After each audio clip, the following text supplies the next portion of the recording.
Assalamualaikum, ladies and gentlemen.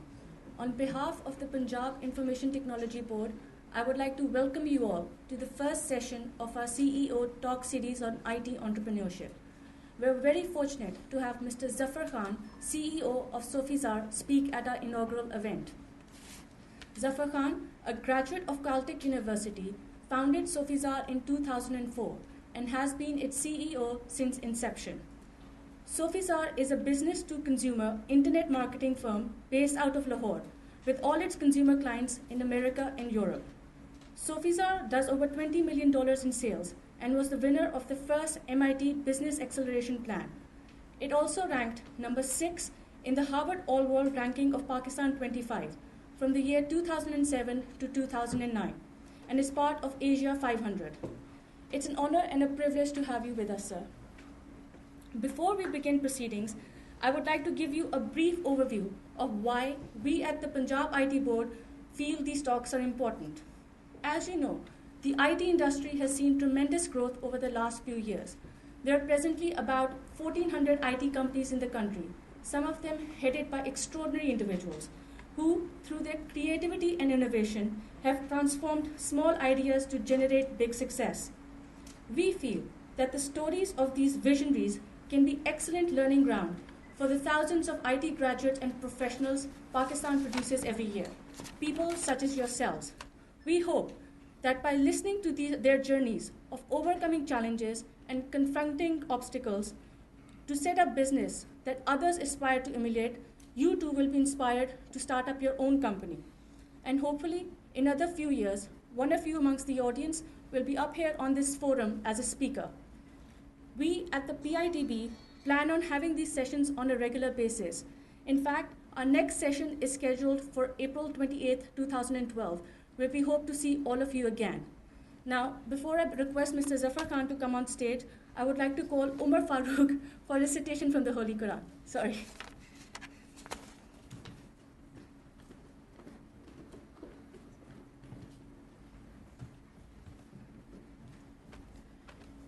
أعوذ بالله من الشيطان الرجيم بسم الله الرحمن الرحيم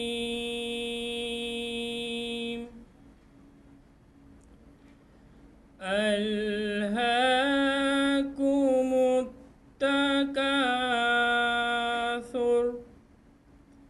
حتى زرتم المقابر ألهاكم التكاثر حتى زرتم المقابر كلا سوف تعلمون ثم كلا سوف تعلمون كلا لو تعلمون علم اليقين لترون الجحيم ثم لترونها عين اليقين ثم لتسألن يومئذ عن النعيم صدق الله العظيم.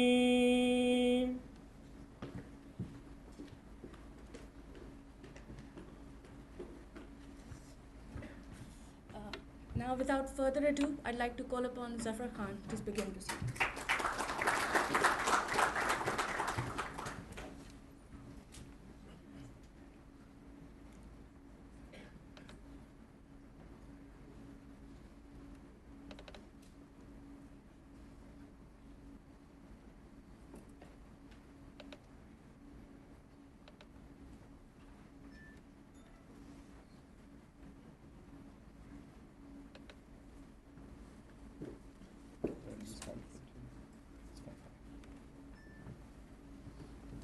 All right. So when you guys think of entrepreneurs, who do you think of?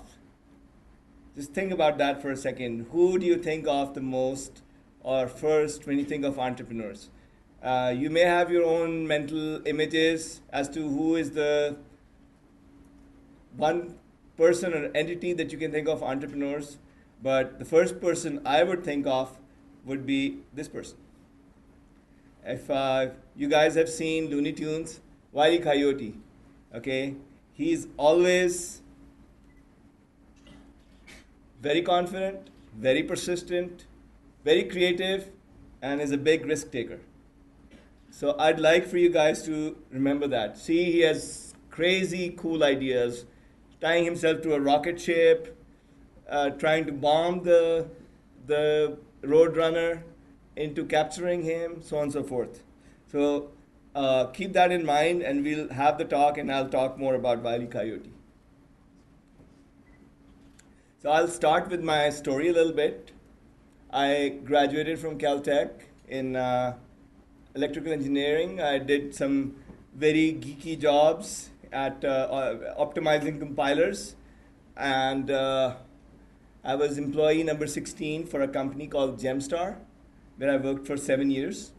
And I got some patents. I got to travel the world. I stayed for 2 years in Hong Kong, in Boston. I became very, very rich because that 16-person company one day became a 3,500-person company with a $35 billion market capitalization. It was a huge, huge success. And at this point in time, around 99, 2000, during the dot-com boom period, I thought I'm quite young, and I never have to work again in my life. I have over $10 million. Everything is good. All right. And then I left Gemstar, and I launched my first company called Prime DTV in Shanghai. So life is really, really good at this time. Unfortunately, life is not that simple ever. I also participated massively in dot-com bust. The dot-com completely crashed. From $10 million, I went to pretty close to zero. The company that I formed had great partners. Our client was Shanghai Broadcasting. That's the equivalent of the largest media company in, say, Pakistan. And they did not pay us beyond the first 20%. So it was a terrible experience. And then, right after the Prime DTV failed, I had a terrible accident in Hong Kong, and I had a car run over me, and I was diagnosed with cancer. And that happened in the same month. So after all those good times and misfortunes, I decided to get married. And when I was thinking about getting married, and I used to live in the US at that time, and my wife lived in Europe. So we were trying to think of a good place where we could immediately get married, and US had some long bureaucratic process for having my wife come to live there. So we wanted to get married immediately and start living together. So we thought, we actually researched pretty much every country in the world, and we found only 2 countries which would allow us to get married and live together right away. One of them was Dominican Republic, and the other one was Pakistan. So we chose Pakistan. And so we are in Pakistan, and you can very much say I'm a misfit, so to speak, and I don't have very much money. And I wanted to work in a very fast-changing market called search engine marketing, which is changing very fast. And I'm starting a business in a country that all of us in this room are familiar with. And sometimes we exaggerate the problems as well, about bandwidth, about power, about gas, basically infrastructure. And very few financing opportunities, a lot of would-be entrepreneurs worry about not having VCs. The angel investors don't trust them. with money. There's no way to. So I had, of course, the same issues. And there is at least a rap of Pakistan having a VIP culture, a graft culture, rishwat culture, whatever it is. And now I did not want any part of it. And the market in Pakistan, in many ways, is a very tiny one, and people don't get paid. Same problem as Shanghai broadcasting. You do the work and you don't get paid. And the other problem is the MNC culture, multinational corporation culture. The smartest people don't want to work in a startup in a basement in general, and they want to work in, let's say, Procter and Gamble, Lever Brothers, or some cigarette company. And so you can say I'm a underdog to the par three, right? And can I survive in this place? Can I thrive? And can I be world class? Can I make the same money I once made? I'd never, even though I lost every penny of it, it never left my mind that I was worth anything less than that. So, in comes in Mr. Usman Khalid. Yeah, thank you, Zafar. As Zafar have already told you that the dot-com bubble had busted, and during that time I was also looking for a job opportunity, and one fine evening I got a call from Zafar from the US, where he said that it's a small startup which he's working on, and I got pretty excited because during that time job opportunities in the US were pretty limited, and I was hoping that the startup was going to be in the US. But later in the week, when I got the telephoning interview call, I found out that the startup was going to be in Pakistan and I was going to be placed here. So we had a good session on the phone, and then after that I had an interview session with Zafar at his home. I think we at that time also had blackouts, electricity, and it was pretty hot. The interview session went pretty well, although Zafar quizzed me on many mathematical questions and I passed somehow or the other. And then came in the next part, working for a startup, which was very unique and new for me.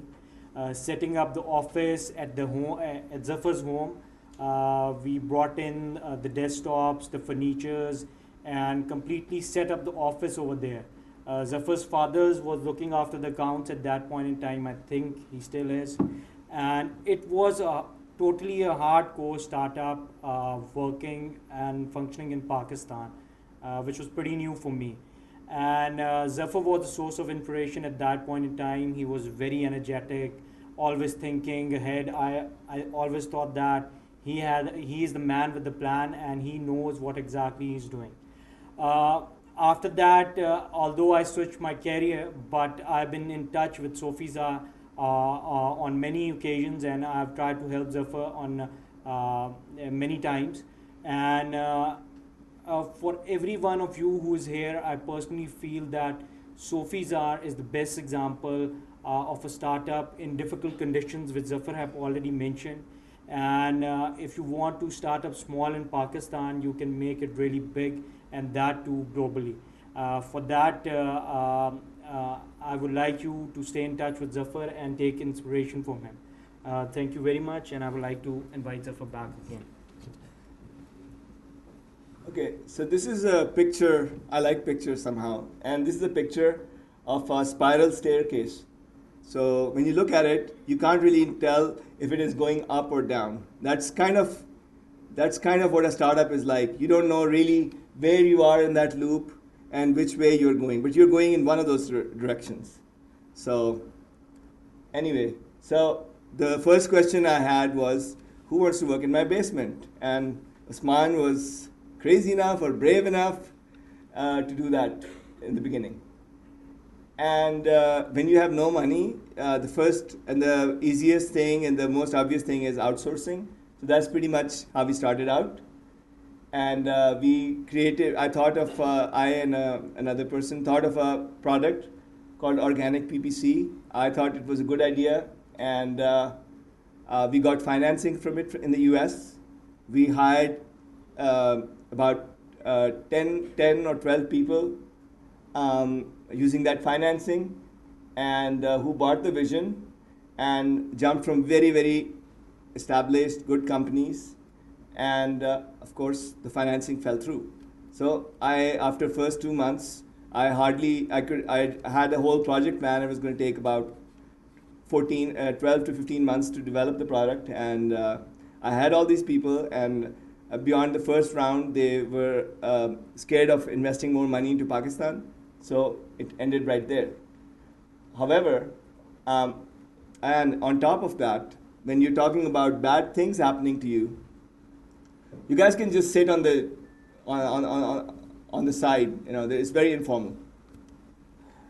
And we discovered click fraud. There are people in our organization. There are 2 people in our organization who had learned so much about search engines that they were discovered that they were bringing in their hapless people on their website through chat and so on and so forth, and having them click on the ads. So that was a very, very depressing experience for me, because I had always talked about ethics to people from day one, and I was very shocked to hear that. Anyway, the fact that we had all these people, there was no financing, and we had this click fraud discovered, I decided to make that into a good opportunity for us. So if someone is doing click fraud, then the advertiser is paying for it. And what if we created a service which detected the click fraud and got the money back for the advertiser? And we had all these smart people, and we had a real business problem to solve. So I put my remaining meager savings into developing the product. For one thing, I could keep my team and not have them leave, because they had come in for my sake, on my credibility, and I did not want to let them down. And also, I thought it was a good opportunity. And so we, in order to do click fraud detection, we first had to do analytics. In those days, there was software called Urchin, which was $800 a month. And since I had understood the market fairly well, we figured we'd have a very most used features product, not the fancy features, but the features that people need the most, and we could develop it really quickly. And instead of $800 a month, we could, given Pakistani costs, we could actually successfully market it at $100 a month and still make money. So we worked very hard for it for months and months and months. And in October of 2005, when we were literally the week that we were going to launch it, Google came in and bought Urchin, that $800 a month company, and they made the product free. So that was, again, a very, very tough time for us, because you cannot compete with Google unless you have something very, very, very unique, and it's very difficult to compete with free. When your competitor is giving it away for free for their own business development reasons, it's very hard to charge money. So we just stopped marketing the product, and we figured we'd just do click fraud detection as a service and go with the original vision and not take a detour with the analytics. And obviously, throughout the time, we had to keep doing outsourcing to keep the boat floating. So this is what many people can see. Many budding entrepreneurs who've have made it from scratch, know the meaning of this word, bootstrap hell. That's kind of what we went through. And there was a time when there was 2 months of cash left, and I'd ask myself, okay, another month is over, and really it's payroll time again. Since I was working 18, 19 hours a day, weekdays, I could not imagine that it's the 27th of the month or 28th of the month again, and I have to make payments again. I'm very proud to say, by the way, it's been, mashallah, about 95 months that 8 years that our company has been in existence, and never once was did anyone ever have a delayed paycheck. I felt very responsible. But anyway, I did. It's not like I did not feel the pain, and I could not tell if it's weekend or weekday, and of course pacing at night, and it was actually not that difficult for me to just give it up and get a job back in the U.S. At that point, the only thing that kept me going was that people sacrificed their MNC job or their whatever. People took a risk for me, and I just did not feel it was right for me to let them down.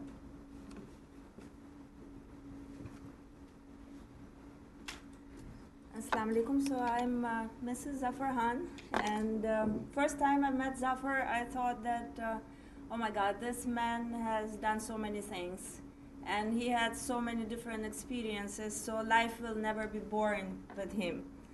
So when recalling our first years of doing business in Pakistan, I often ask myself what kept us going.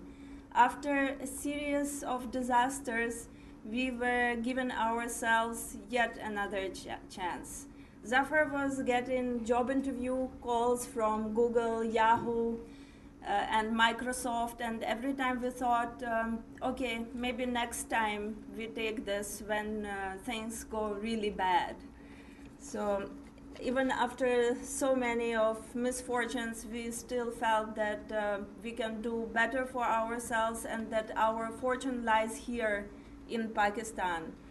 So probably we are that kind of people who are challenge risk takers, and there is also a big chunk of patriotism and idealism in it, because we have just decided that we are doing business here no matter what, and we will do the business with high ethics in this environment, and we will start changing this environment around us. And I think that it's happening, and mashallah, people are supporting us, and the employers, they share our vision.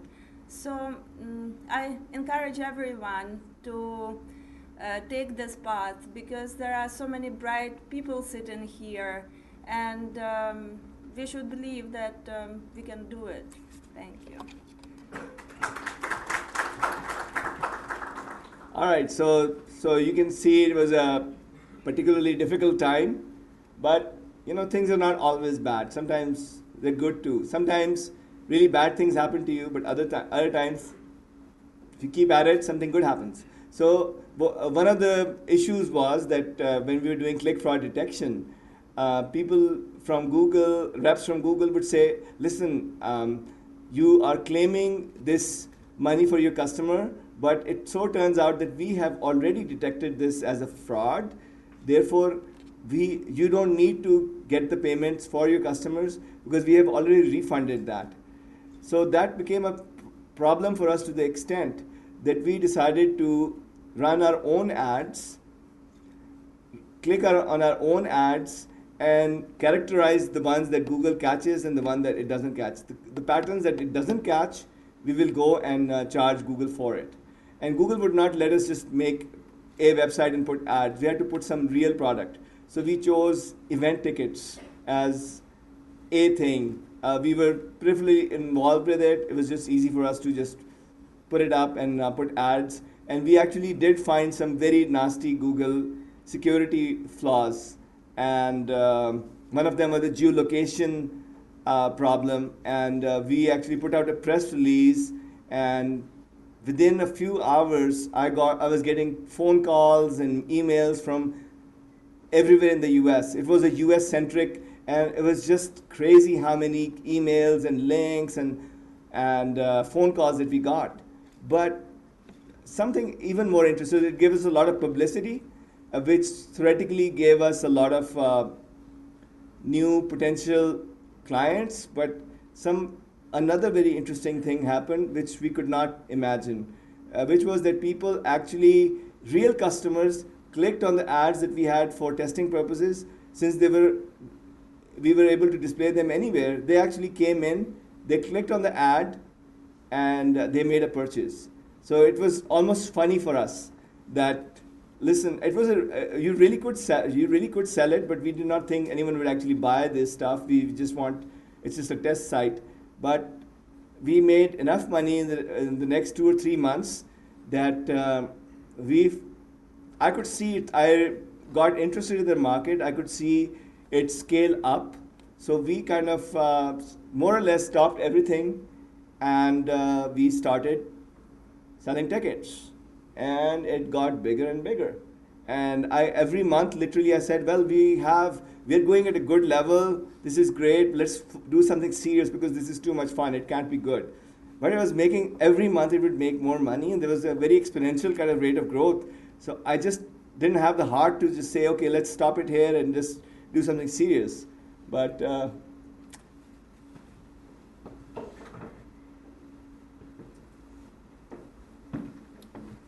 thank you. So currently I'm the oldest employee in Sofizar, and I joined this company back in 2005. So that was just starting out at that time, and we were only 7 people. So I started with my first product, that was Zaralizer, and something really impressive I know at that time. There was a pizza party back in office, and we found that the office boy is on leave. So the kitchen and the dishes were really messed up. It was really messed up, and everybody was looking that who's gonna clean this mess up. So I suddenly see that Zafar jumps into the kitchen and he really cleaned each and everything. A CEO of the company who is doing a lot of care for his employees, that just really impressed me at that time. So after that, back on the product, as Zafar told you, that that product actually, we launched it, it went very well. We have like 50 or 60 clients in 2 months, but suddenly things turn into bad, and Google make a free version of a similar product. So a company who started very well lost because of some other factors. I believe that every failure is an opening of new opportunities. So that was the defining moment for the company. Zafar and the team sat on some table, they build the core values and give a vision to the company. And you know, every visionary companies know how to survive in bad patches.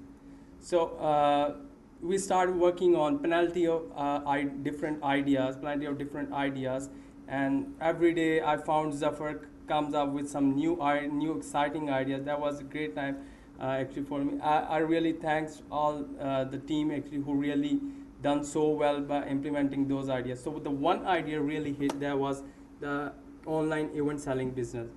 It really goes very well. It rocks. It gave a company a shining start, and we achieved number 6 position world over in this vertical.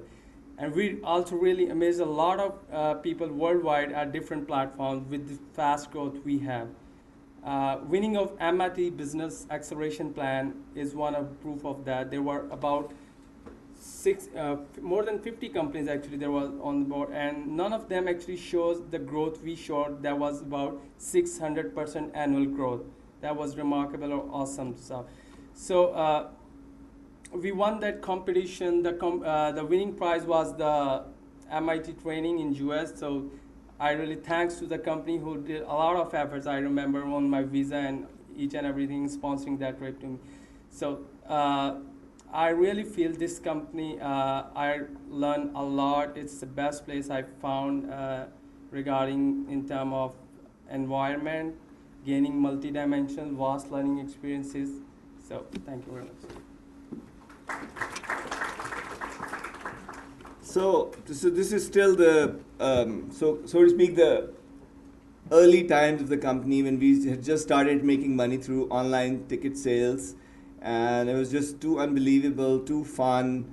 After people would go home. By the way, we have always from day one to now had a policy which is unlike almost every software company in that we encourage people to leave home at around 5 p.m. Start at 8, leave at 5, have a life outside of office, spend time with your family and loved ones. Anyway, so people would go home and I'd look at live help and look at people coming in real time to the site and see what they're doing, where they're coming from, just to learn about the consumer behavior.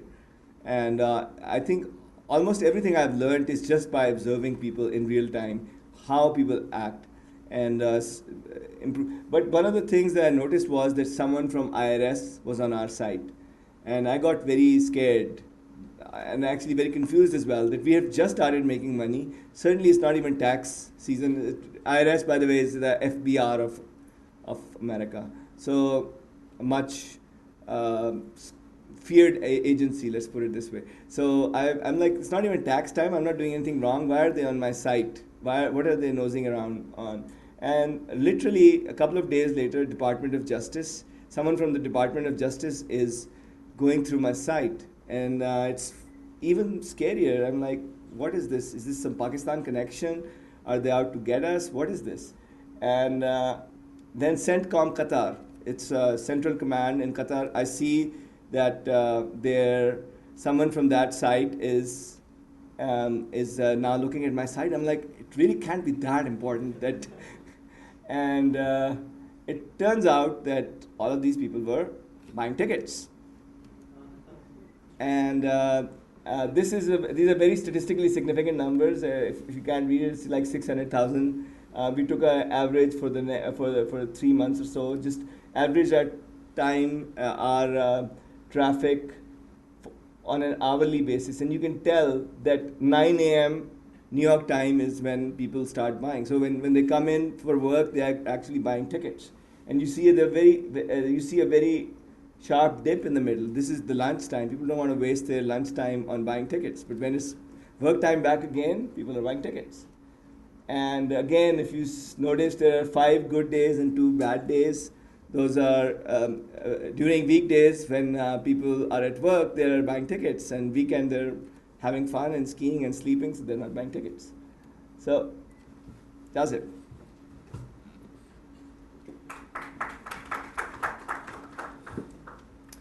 So really, kids today don't dream of doing conventional jobs. Now, the kids today, what do they want to do? They want to start the next Google, the next Facebook. But how do you get that opportunity in a place like Pakistan? In my case, I was an MBA student at LUMS. I was looking through my options to do a summer internship. There were the usual suspects, the Procter & Gamble's and whatnot. Then one day I got this mail from this very fascinating new company called Sofizar, and they promised to teach me everything about social media marketing, the use of Facebook, and all these funky statistical tools I'd never heard of. So I went ahead with the interview, and when I met Zafar, so casually dressed, wearing that t-shirt that said Google, I knew I was in exactly the right place. And the kind of questions, the brain teasers he asked me during the interview, I'm proud to report that I still use those to stump the MBA students at LUMS. For the last several years, I've been asking them the same questions in their mock MBA interviews, and they always get them wrong. So the kind of interview techniques I learned there, the kind of introduction to the work environment I learned there really has a lot of universal value. The couple of months I spent there as an intern, I just learned these very invaluable lessons. First of all, I realized how different it was from my previous jobs. In my previous jobs, I was given a lot of work, but I was right there at the bottom. I never knew what impact my work made. I would turn in my work. Several months later, I would have no idea if anyone had ever read it or if it had made any difference to the organization. But here at Sofizar, I was working directly with Zafar. He was giving me daily tasks, and I was getting this instant gratification of knowing exactly what impact it was making. At other jobs, everything was so administrative. I was just following rules. Over here, I was being encouraged to bring out the scientist in me, to solve problems, to come out with ways to improve the processes, to maximize and to optimize everything.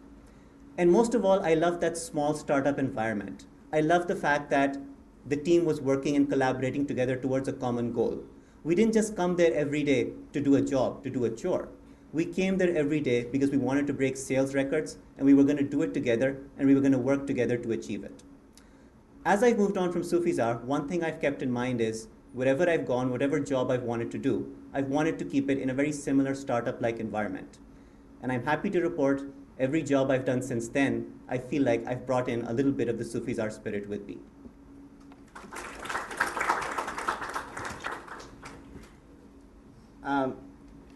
So it's easy for a company that's growing really fast and with humble roots as ours, as our company, it can go to your head. You can make bad decisions. You can do stupid things, or not grow as fast as you should be. You could be wasting opportunities. So one exercise that we went through was that a whole company, we were about 20, 25 people at the time, maybe 20 people at the time. We had a voting as to what defines us. And I gave them about 20 different things. What are our core values? And so I did not want to dictate what our core values should be, but I wanted to get people's feedback on what do you think our core values should be. And we adopted these, and these have been very, very much part of our core, if you allow me, ever since. Every decision that we make has to abide by this. If it is violating any of these core values, that means it's a no-no. Obviously, integrity and ethics is up there, but I want to say integrity and ethics, of course, almost every good company is that way, in terms of they would not cheat or they would not renege on a contract, but it goes beyond that, where sometimes a decision has to be made about someone who, some partner or someone you worked with, and I'm specifically thinking of a Korean partner that we had, and they gave a lot in terms of integrating with us, working with us, and we really, really went out of our way to keep supporting that, and that I really think was part of that's how really I define ethics. The other thing that we wanted was, the people in our company wanted was utmost respect for them, and I in turn wanted utmost respect for company time. Doing what you think is the best for the company. So again, respect is not like I salute people or people salute me. Rather, it is being respectful of people's time. If they are working and giving their best, do not make them come over weekends. Do not make them work late nights. Give them bonuses. Give them some way to share the good times. That to me is the real respect. The other thing was that we, honestly, one of the things that a lot of people kept telling me was, why aren't you doing outsourcing? It's just the thing to do. No one else does anything but outsourcing in Pakistan. And it really, really affected me. So in the sense that I did not want to do it, and there was so much peer pressure that you're not making it, you're not surviving. This is earlier days, because you are doing some crazy things instead of doing what everyone does. So this was our core value. Innovate, do not do what other people are telling you. And the last one is not the least, which is that no matter where you go, think yourself that you are on the ground floor. You're on the basement, you're on the ground floor, you can go all the way to the 17th floor one day. And that is staying unsatisfied. So,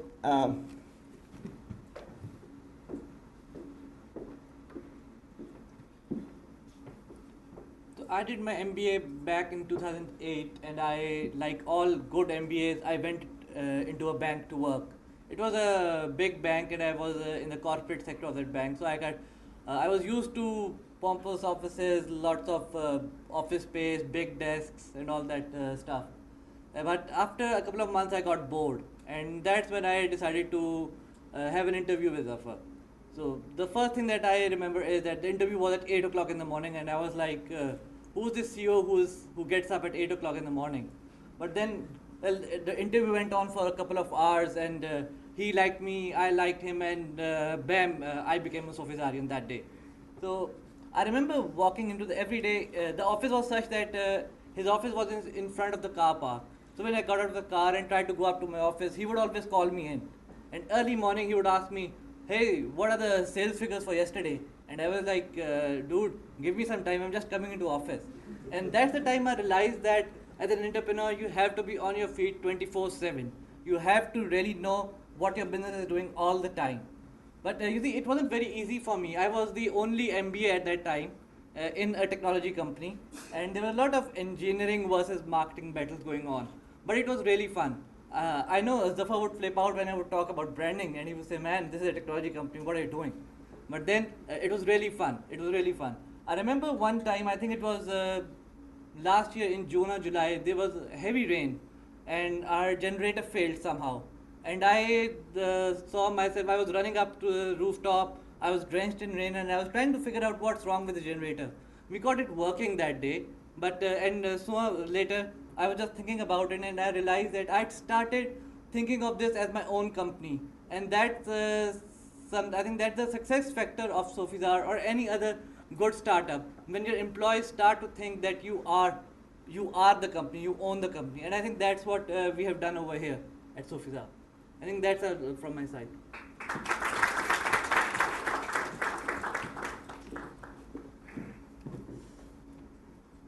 So, we are in a country of plus minus a few million, 180 million people. So, what is the biggest limitation to our growth? It's actually lack of people. There is brain drain in Pakistan. Many of the smart people leave the country. My favorite topic is the MNCs, the multinational corporations that wastes a lot of talent. Sorry, I'm just kidding. But there is another leakage of the brightest people in Pakistan. And let's say, on average, more or less, 50% of the smartest people stay home. They're women.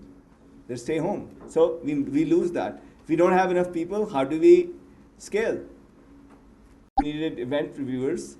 We need people who could watch YouTube, look at Google Earth to see what the venue looks like, look at Wikipedia, and imagine what the event really was like and review it. So we came up with the concept of moms with laptops. Moms who could stay at home and with laptops, and who could do all of these things. And we created a support structure of editors, facts, and plagiarism checkers. But there was another issue. They'd come in, the moms with laptops would come in, they'd work, and then they'd get bored. See, many of the brightest people are from, and the best writers are from very privileged backgrounds. They never need to work. They still don't need to work. They are very well off. You can't incentivize them with money. So what do? So we decided to create the concept of a social. Every 2 weeks they got together and they had poetry readings, readings of the stuff that they enjoy writing and reading, and they had an MC and of course pizza and ice cream, all those things. And basically that's what allowed us to scale in this.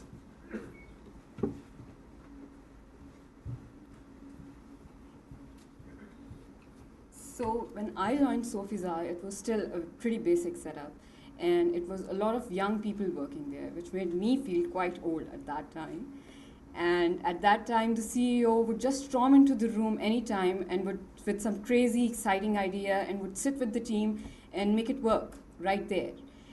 And these were the people who were working very hard at that time. They were working from 8 to 5 to put in their bit. And at the same time, they were having fun too. They loved ice cream penalties. If anybody has let the door open in the summers or has made a mistake in the work, bam, you're buying ice cream for everybody.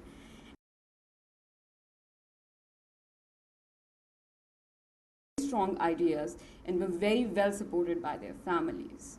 So since the company was doing so well, our team started to grow in number. And so our flat structure had a little bit more depth in it. We had to add people, we had to change our hiring tools. We started using different induction techniques. First, we were just using online portals or reference. And we had good sales and so on and so forth. And then. Well, I joined Sofizar in May 2010. So at that time was very critical for me, not just because it was a new job, I was also getting married at the same time. So it was the time when Sofizar was scaling up and the pace was very fast.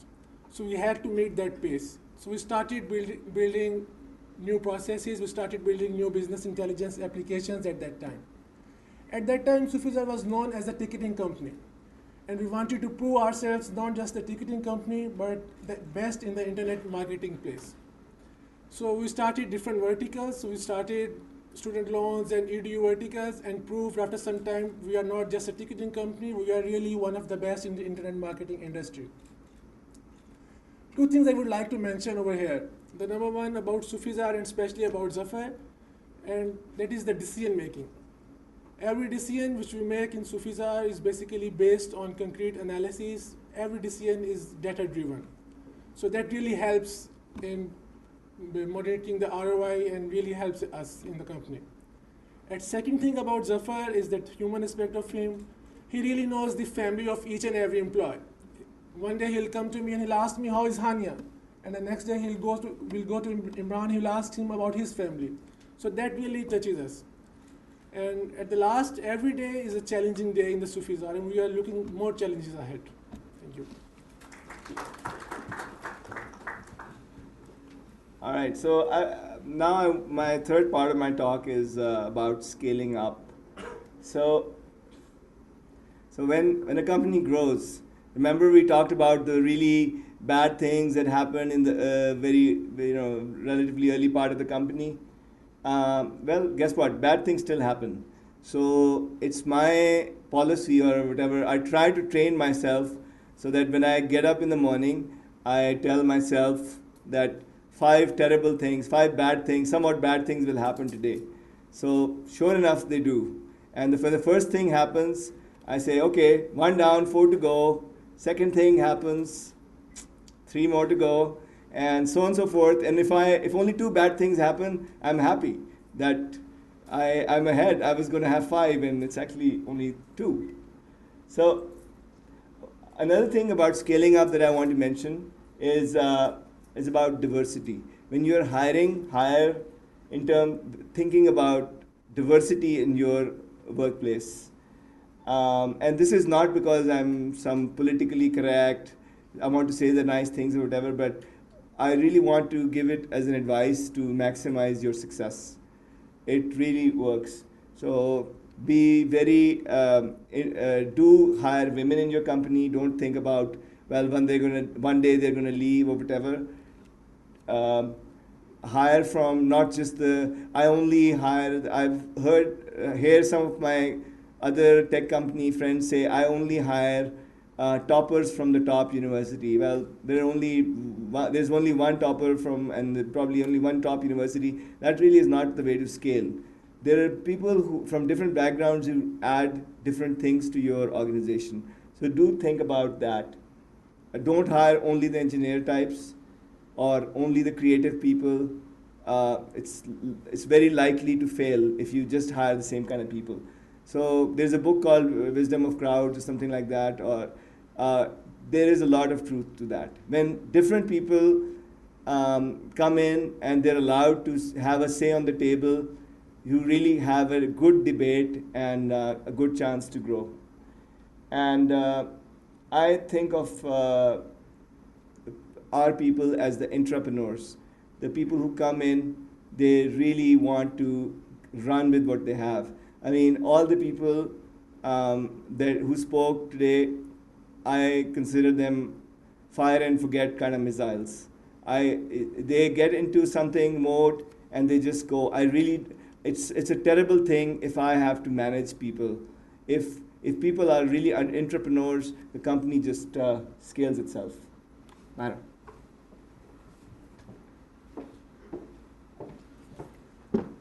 Assalamu alaikum. I joined the company in March of 2011, and I basically have 2 roles. In one, I'm a product manager, and I'm responsible for looking after the consulting projects. This is a new venture that the company's taken up as a part of their scaling up strategy, and it's proven to be very fruitful for us.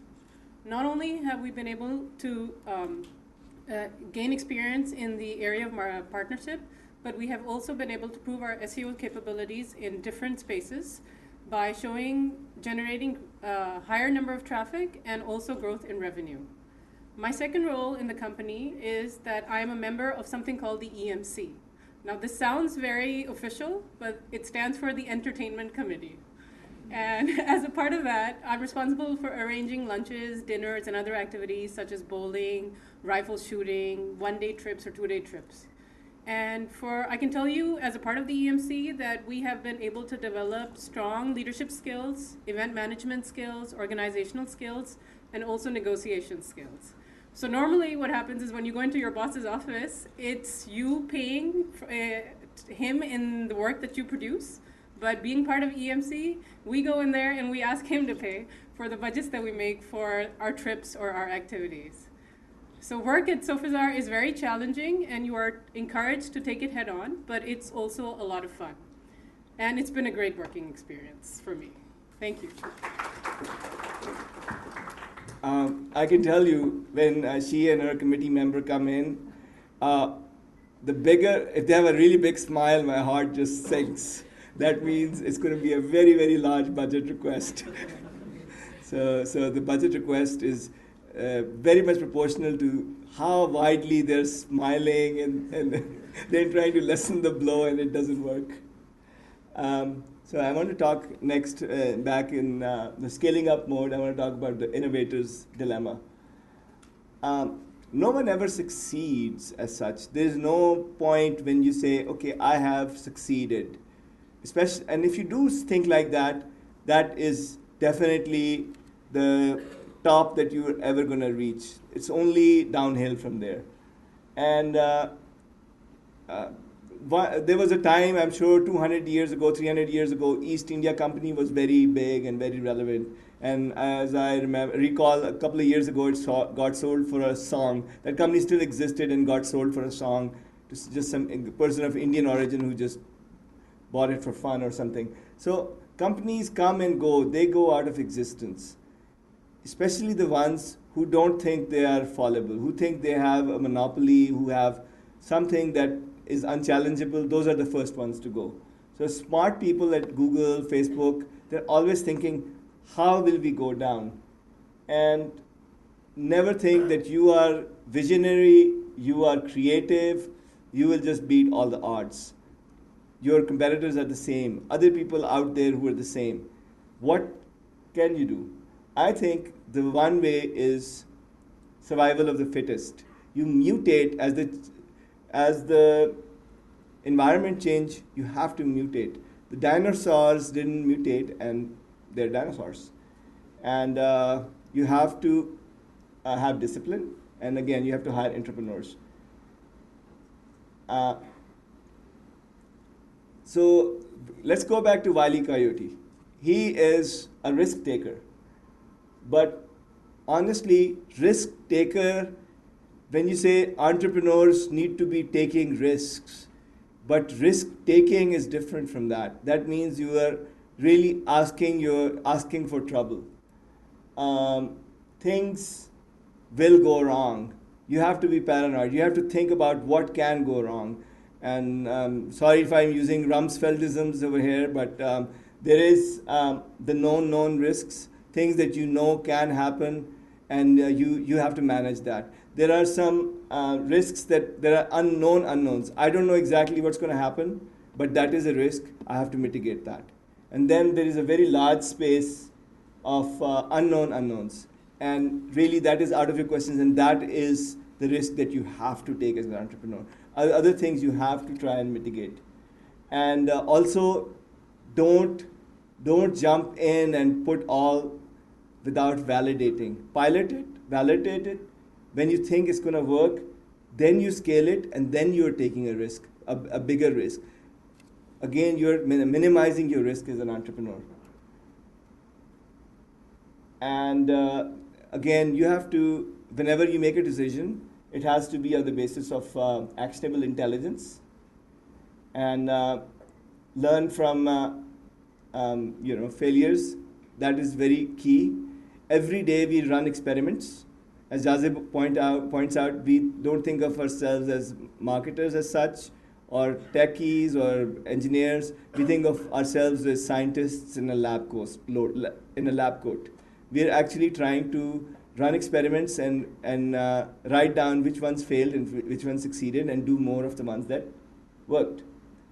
And it's supposed to be a CEO talk, but the company is not about me, it's about us. And when you collaborate, Wile E. Coyote actually never manages to catch the roadrunner because he's a lone wolf. He never collaborates. He never comes up with other ideas. He's just in the canyons coming up with crazy schemes. That is not what entrepreneurship is all about. That it is all about you working and enjoying life with other people, enjoying your friends, and so on and so forth.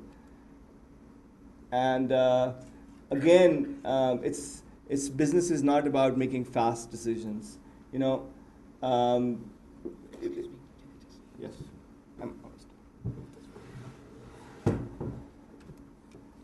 And but on the other hand, don't analyze to the extent that you just you get paralyzed, and you don't really make. You have to keep pushing forward.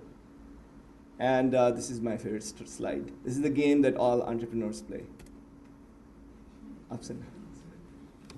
All right, that's it. Thanks.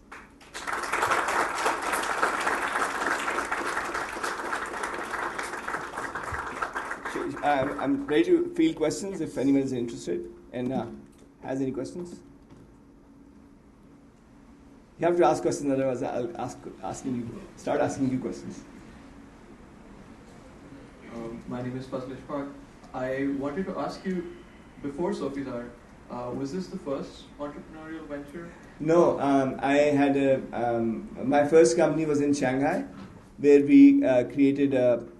That was in 2002, early 2002. I worked on, stayed in Shanghai for about a year, and we, at the time, there was a lot of talk about television going digital. In 2006, there was a standard, US has a standard called NTSC. So they were moving to a standard called ATSC, which is the digital standard.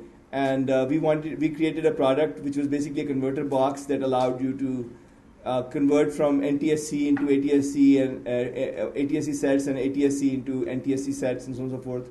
And our client was Shanghai Broadcasting, and they gave us 20% advance payment, and the rest, they never said no, they will not pay, but they kept delaying us to the extent that we ran out of money, and we had to. It was basically a delaying tactic, and finally we could not survive. That's one of the things that I really, it put the fear of payment collection in my mind forever. So when I got into the other business, I always charge their credit card first, and then we talk, and then I send something. So yeah. I have an announcement to make. Whoever wants to ask a question, just first introduce yourself, and then go ahead with your question. Yeah, hi. My name is Fasim Mehta. I'm a senior program manager here at PITB. Wonderful talk. You shared words of wisdom with us. We are glad that we had this opportunity. I'd like to know what was the single source of motivation, if any single source there was, or an inspiration that kept you going, and a message perhaps for our friends here that you'd like to share, that what was a single source that kept driving you throughout? Well, I mean, it's a difficult question. Just a single one thing I can't really point out to. One thing was that, frankly, survival instincts was a big part of it. Not letting my friends down, that was a big part of it. I mean, I really cared about the ethics, that if someone gave up their great career for me, it would be very dishonorable for me to just walk away when the going gets tough. So that really played a major part in having me stay. In fact, one story I kind of missed was there was one company that at one point wanted to buy us out, mostly because they wanted to hire me. And we had a few engineers, 5 or 6 engineers and 2 or 3 SEOs.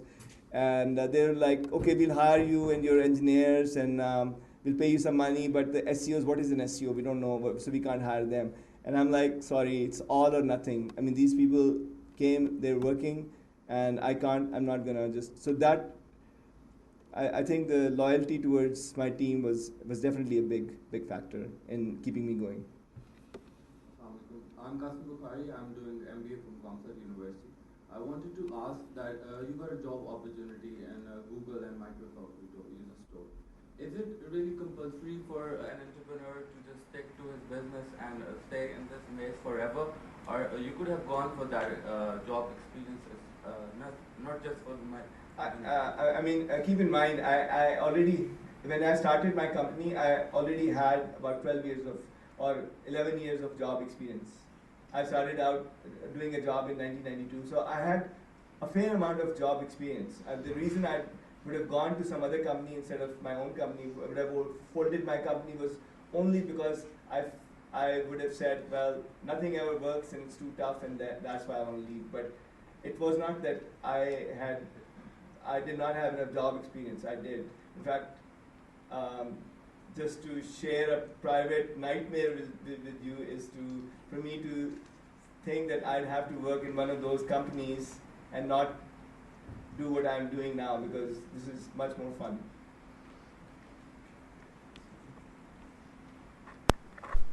Assalamu alaikum, sir. It was really very nice to see your profile. Even it was a really impressive profile. So my name is Saket, and I'm just recently graduated as a PhD electronics engineer. Sir, why I'm here because I want to be someday an entrepreneur like you, or even better than you. But I want to know the way. How can I be like that? And even all of us over here wants this. Please. I don't know, should I quote from Shakespeare about born great and achieve greatness and greatness thrust upon them or something? So in many ways, entrepreneurship in my case was thrust upon me, but there really is no right or wrong way to be an entrepreneur. You have an idea, you really feel passionate about it, just give it a try.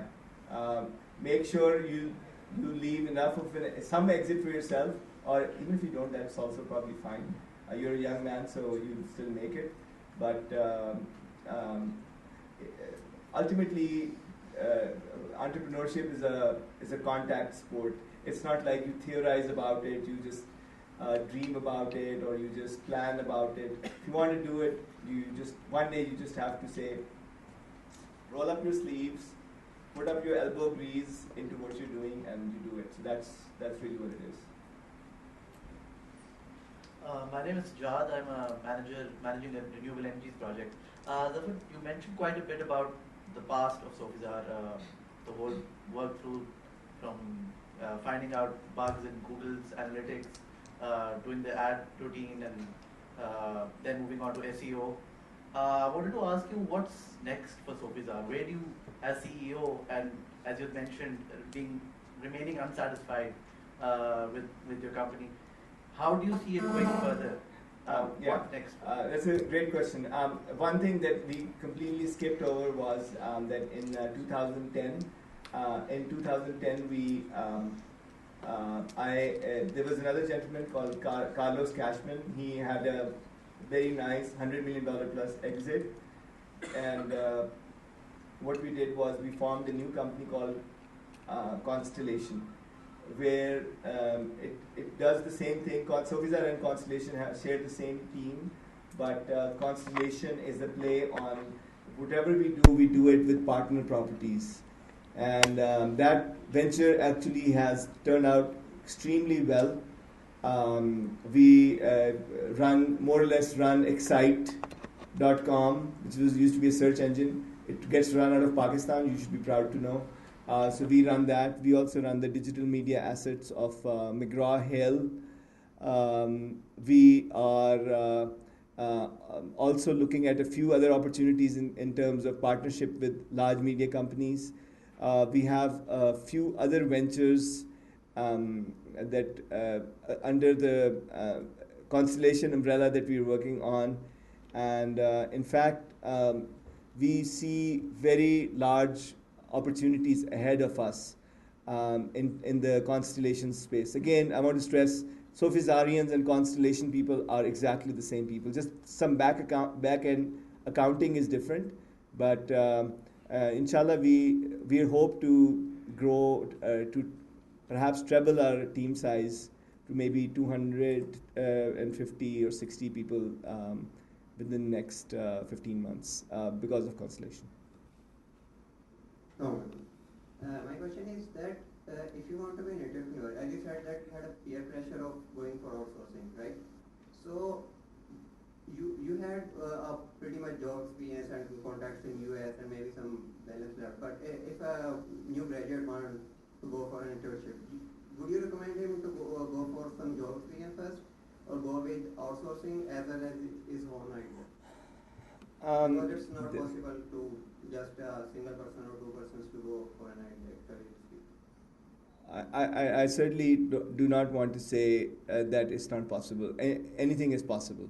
There is no right answer. I wish I could say, well, do this and you'll be successful, or if you do that, you will for sure be unsuccessful. There is no such things. Every person has their own strategic strengths, their own ideas, their own level of risk tolerance, their own level of perseverance, and frankly, their own level of luck in doing different things. So it really does. It does really vary from person to person. There are Steve Jobs and Mark Zuckerbergs who just make multi-billion-dollar companies without a college education, and there are PhDs or people with 25 years job experience who in the entrepreneurial setting don't get very far.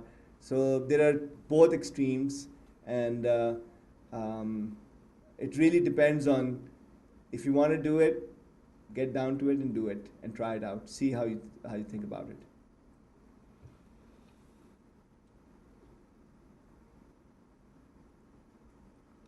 Shall I start asking you guys questions? So, just out of curiosity, how many people are students over here? Okay, and how many are budding entrepreneurs or want to be entrepreneurs? Very interesting. Did anyone buy the concept of entrepreneurship, or does that concept even make sense? Honestly, I am a firm believer in that. It's not just some nice statement I'm making. It's great that many of you want to be an entrepreneur, and it can be very glamorous, or it can be very humbling experience. But there is a lot to be said for good people getting together and working hard towards scaling up to something big. So do not think of that as the second best option or whatever. For the right person, it can be a huge option. You, with your skills, can make a much bigger organization, much better organization. I think many of us would be happy with, let's say, 1% of Google than, let's say, a large CEO of the large company in Pakistan. It really depends on where you are and what your core strengths are, your strategy for your life is. And since I don't see too many more questions, I want to add one more thing. And I've kind of touched upon that a little bit in my talk, and that is the concept. It's unfortunately, even for me, I thought of this fairly late in life, but it's never too late. The concept of continuing to have fun at all times. And whether or not you want to be an entrepreneur or whatever you want to be, make sure you give your family enough time, yourself enough time, and enjoy yourself, enjoy the ride. And actually, when you're enjoying it, when you're even in your dreams, you're thinking about your business is for sure growing because you're really enjoying it. And that is a very key factor to success. Any other questions? Okay, thanks.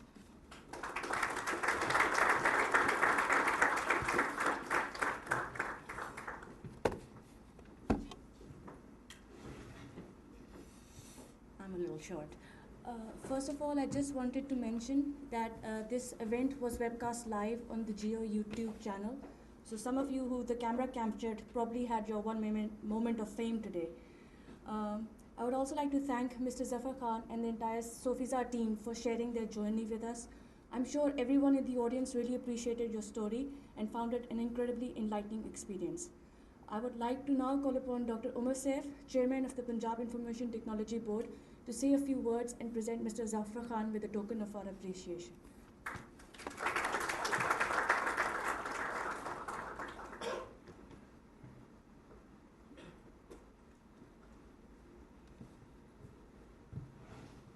Assalamu alaikum ji, welcome. Sorry, I'm under the weather today. I'm glad you guys could make it. We got quite a crowd, and Zafar did one hell of a presentation. That was fantastic. I'm very impressed. He certainly put in a lot of time. He and Oksana planning all of this, and this is great stuff. So this is a great beginning to our CEO series talk, which is something that Zainab and Saima and others at PITB had planned. And executed well as far as I can tell. And we hope to have many good speakers coming through. Monis Rehman is the next one up, and then we're getting, who's the next one? Naseer is the next guy in, and so on, and that's before the summers, and then during the summers we'll get more people coming in. We're doing several things at PITB, so I wanted to sort of just take this opportunity and make a shameless plug about PITB. That's what we do around here in government. We've set up this fantastic facility now, which is now up and running, as you can see. And we have actually rented out about 80% of the space in this technology park, which is amazing. When I came in and heard about the rent, I come from a private sector myself, and actually I'm a very poor college professor. That's my real life. So when I came in and heard about the rent, I was amazed and fought as much as I could with the government, convincing them that we won't be able to rent a single inch of this building at the rent that they had mandated. But boy, I was wrong. Sort of in about 2 months, we will rent out about 80% of this building now. And I think in about a month's time, we'll probably run out of space in this building. We have lots of small IT companies coming in, lots of large IT companies coming in. We've set up a data center here. There are many contenders now for taking space in the data center. And this hopefully will be one of the, sort of a few successful business ventures of the Punjab government, where the investment that we've made in setting this up hopefully will now translate into real revenues coming in for PITB. So having done this, we really want to encourage now the IT industry to contribute and be involved in the activities at the IT board, and it is our responsibility to sort of reach out to college students, to folks in the IT industry, to sort of involve them in some of the activities that we do. This CEO IT PITB Talks is one such initiative. We hope to have several. Next time you come here, hopefully on the 28th, for the next talk, which is by Monis, and I'll ask him to, now do it as well as Zafar has done, which is quite a high bar. I'm telling you, sort of, you set a really high bar here. So we'll have to really ask Monis to put in the effort to for his talk as well. We are also on the same day now going to do an open house at PITB the same day, to basically showcase all the activities that the IT board is involved in. We have lots and lots of e-government projects. We're doing several new things, and I want sort of both people in the industry, college students, IT entrepreneurs to know what we do at the IT board, and also for the government to know what is it that we do for them. I think there's very little awareness about that. One of the most exciting things that we're going to do that some of you might appreciate, which is a good segue from Zafar's talk, is this IT incubator that we're going to set up at the technology park. So we are going to pick up the tab for an entire floor. The PITB actually pays rent for the floor that we are at, which is the 11th floor, and I think it's the 9th floor now. What's the incubator concept floor? 9th floor. So we are paying the rent for the 9th floor now, which will say therefore it will be made of zero cost, free of rent for small IT companies to come and get office space there. So we'll help them incubate, help them grow. So we sort of take some of that risk off the table for you. So you could just walk in, a group of 2 or 3, and we'll help you start a company. But I didn't want to stop there. I've done this privately before, but there's several things I couldn't do, which I'm trying to do right now. So one is sort of giving you free office space. So that's one aspect of this. The other thing we're trying to do is also give you a centralized accounting support, a centralized branding support, marketing support, and also training on how to scale your company and access larger markets, for instance, in US. We are partnering with a US-based incubator, which actually is a real hassle operating from the government's. And how do you contract someone internationally? But I think we made quite a bit of progress. Fussy is actually the guy who's executing that project. But we're partnering with a large US-based incubator where teams will spend about 6 months here in our incubator free of cost, and then about 3 months in US so that they have access to the US market and can scale their companies. And we hopefully will also hope and try and make a reality show out of it, because I really want this awareness about entrepreneurship to sink into people. Entrepreneurship is very close to my heart, very close to Zafar's heart. I've known him for a long time. I was actually assigned his mentor from the MIT Business Acceleration Plan and remember going to his basement in his small house. And over time, I've had the pleasure of looking at his financial statements every so often because of a small business relationship that we have, and they're very, very impressive. So he's really come out of absolutely nothing to sort of build this large empire. It's a real story to follow. But the take-home message for everyone is this one-liner that Zafar said, which is that entrepreneurship is a contact sport. You can't really just theorize about it. It's you really have to take the plunge and do it. There is no alternative, and you'll most likely fail the first few times. If anyone told you anything else, he was lying.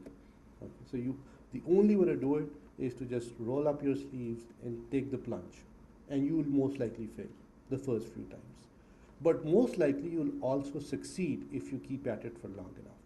And that's just the way this game works. Okay?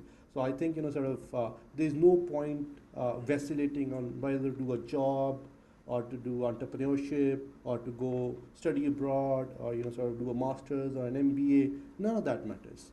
One day you'll have to just decide to take a plunge, whether you get a PhD or you drop out of high school or whatever. One day you need to decide to take a plunge and just treat it as a contact sport and be prepared to have those 5 things go wrong every day and still come out of it as a winner. It's for people who are in this game, in this context sport. It's a very gratifying experience. It's a very enriching experience, and I hope some of you would take inspiration from speakers like Zafar and would follow his course. I thank you for being here. I thank Zafar, Oksana, Zafar's dad, and all these fantastic stars from his company who've taken the time to give a talk here. And for all of you who have come through maybe from long distances to attend this talk. Thank you so much.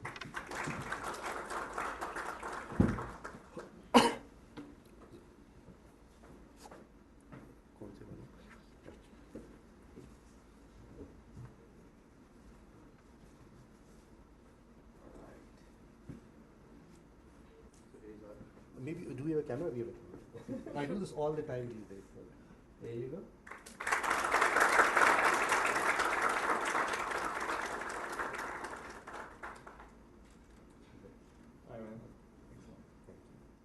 इसके साथ और भी तरह appendages and so on. Oh, sir. Okay. कुछ चाहिए तो नहीं? तो सबके लिए? There's some refreshments. Zainab tells me, so you guys could head over and maybe have a cup of tea and sandwiches or something. Okay, very good. Thank you. Just a moment, ladies and gentlemen. If you have not had the time to register as yet, we have some forms outside. If you could leave your information so we could get in touch with you for our other talks, we'd really appreciate it. And food's outside for you. Thank you.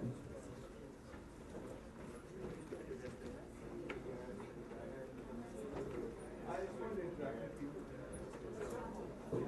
you.